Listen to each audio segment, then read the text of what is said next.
Jornal científico, pilas, nós vamos ter o tema biogênese contra a biogênese. Vem comigo! O filósofo grego Aristóteles acreditava na reprodução, mas não podia descartar a biogênese.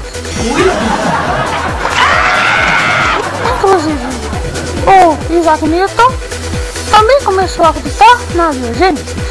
Uma das experiências abiogênicas mais conhecidas foi o experimento do rato, feita por John Baptista Hellmont.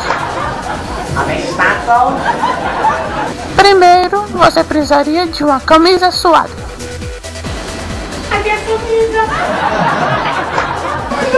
Depois, de trigo. Eu vou fazer um rato aparecer aqui com esse negócio aqui. Sebastião. E deixar 21 dias em um lugar escuro. Atenção, abre os cartões.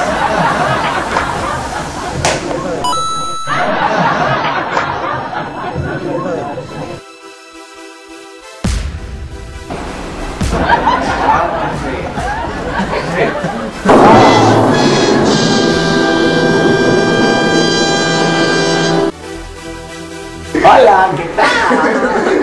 A crença da abiogênese não existiu por muito tempo.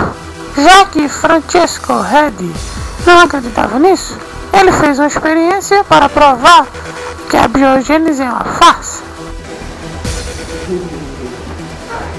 Ele pegou 2 pedaços de carne, um colocou num pote vedado e outro não.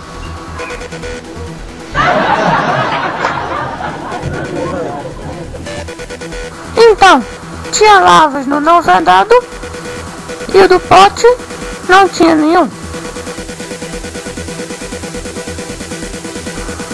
A biogênese perdera a credibilidade com esse experimento, mas voltou a ser utilizada para explicar a origem dos seres microscópicos ou dos micro-organismos. Essa teoria parecia adequada para explicar a origem dos micro-organismos, pois era difícil imaginar que seres aparentemente tão simples e variados pudessem ser reproduzidos.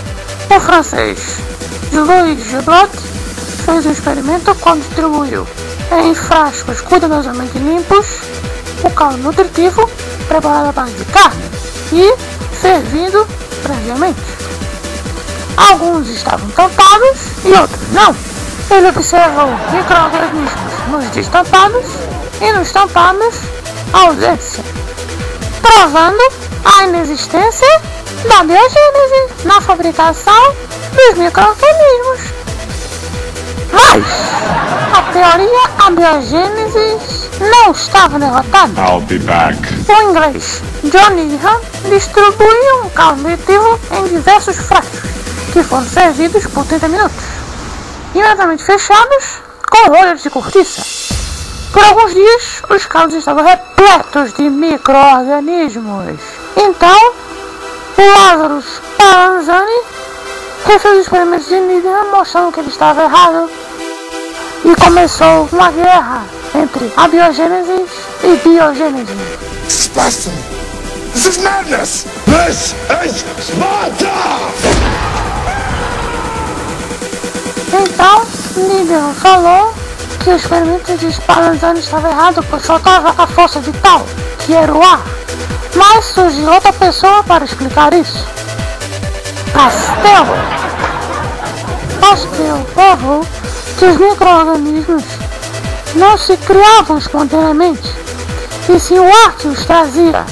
Então construiu uma espécie de pescoço de cisne para deixar o ar entrar e não deixar os micro-organismos passarem. E chegamos ao fim do nosso jornal. Espero que tenham gostado. Tchau! Pronto. Minha parte tá feita e tchau, eu quero os meus bolinhos. Não.